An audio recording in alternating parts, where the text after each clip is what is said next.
I'm Frank Crane. I'm a counselor at the Embry-Riddle Counseling Center, and I'm going to be talking with you briefly about what they call loving kindness meditation. As far as I know, loving kindness meditation originates with Buddhism. So, from my experience, this is something that originated on another continent at another time. It was developed by people of another culture. And yet, I find much in this meditation that recommends itself to everyone. And so, when we talk about um, what we're planning to do this semester, which is things from the counseling center that are based on the idea of creating connection, sometimes you can create connection by simply looking within and discovering what's already there. You can create a connection, yes. And sometimes you do this by finding a foundation inside yourself, which is a common foundation that you share with everyone. And I think that's one of the brilliant things about this meditation, the loving kindness meditation. So it's very simple. It begins, may I be safe, may I be healthy, may I be happy, may I live with ease. And it's repeated. May I be safe, may I be healthy, may I be happy, may I live with ease. And as far as I understand it, practitioners of the meditation repeat it many, many, many times. Now, why would they do that?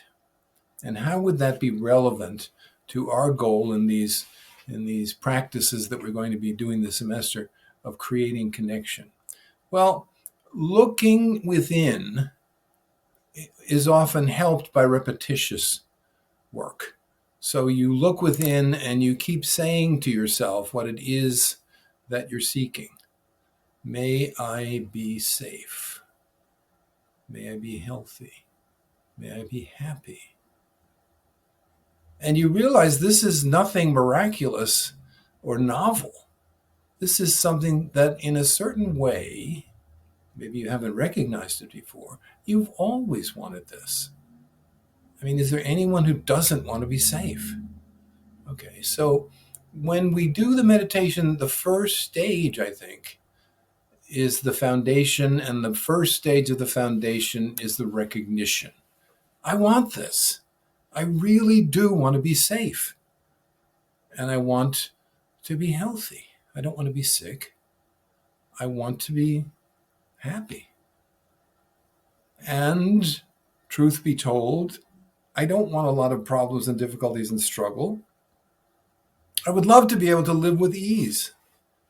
So, may I be safe, may I be healthy, may I be happy, may I live with ease, which is another way of saying I'm just a regular person. And, again, as we repeat, as we look within, pondering this truth of the loving kindness meditation, we realize that there are other people who also want to be safe, who want to be healthy, who want to be happy, and so on. And there's something to be recognized and something that potentially can be shared, so that the other person out there is not so different from you. They may look different, they may talk differently, all kinds of things may be different. You may never have met anybody like them before. But the Buddhists and a number of wise people have come to the conclusion that in certain things we are all the same because we all want the same things. May I be safe. May I be healthy. May I be happy. May I live with ease. Now, you are served in this meditation by pondering the truths of those statements and seeing how they resonate inside of you. And seeing that resonance, you find areas where you can maybe begin to make a bridge with someone else. I've been watching that person over there, and I'm pretty sure they don't want to live dangerously. They want to be safe. They want to be healthy, and so on and so forth. So the two of us are not so different in this very basic and very fundamental need, this very basic and fundamental wish. So, as we begin to see the truth inside the meditation, then we begin to see that many, many, many of us, I would say most of us, I might be so bold as to say all of us, are connected at this very deep level of wanting these very basic but very important things for ourselves. Now, do we want them just for me? Am I the only one who's going to be safe? Do I want it that way? Well, of course you don't. You may feel that way sometimes, like the heck with everybody else. I want to take care of me. Look out for number one. But that doesn't last very long as you sit with it. As you sit with it, you begin to see that I want this, other people want this, and I'm okay with that. I think it's a good thing that we want these things. So as we extend the meditation, we may extend it to include other people. So, for example, may I be safe? May I be healthy? May I be happy? May I live with ease? May my mom be safe? May she be healthy? May she be happy? May she live with ease? And so on and so forth. May the people at my school be safe, and so on and so on and so forth. And as we begin to apply these thoughts and these feelings to larger groups of people, greater groups that we are also part of, then we begin to feel more commonality. Yes, there's differences. All over the place there are differences. But in this, there's a great commonality of purpose. We really want these things for ourselves. And we're not so begrudging and we're not so mean to only want them for ourselves. We want them for others too. And so part of our wishing can be wishing for very large groups of people. So, for example, may the people of the Ukraine be safe. Wouldn't that be the day? May they be healthy.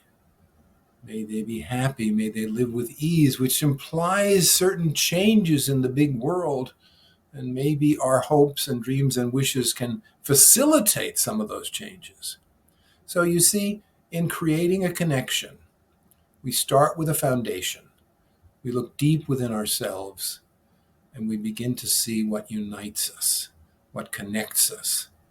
And we make that connection of sameness, of wanting the same things, a basis for a better way of being, a better way of treating one another.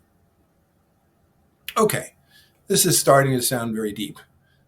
Certainly, this meditation, which originates in Buddhism, one of the great deep wisdom traditions of the human race, and one of the great gifts to the human spirit, can also be a gift to us, can also be a help to us, and maybe can help us a bit in our shyness, in our unwillingness to get mixed up in things that might embarrass us, and so on and so on and so forth, and might help us to realize that between us, between people, yes, there are differences, but they're not all differences. There are commonalities. And in a certain way, we're all hungering to bridge those gaps and to feel some solidarity, to feel some communication and connection. Okay, well, these are some very superficial thoughts about the loving kindness meditation, but I think they give you enough to begin to use it as a practice. Use it to talk about yourself, to talk about groups, to talk about members of your family, to talk about friends, to talk about nations, to talk about any group or large entity of people that you care about. Anyway, we'll be talking again, I think. Thank you for listening. This is Frank Crane from the Embry-Riddle Counseling Center. Have a good one.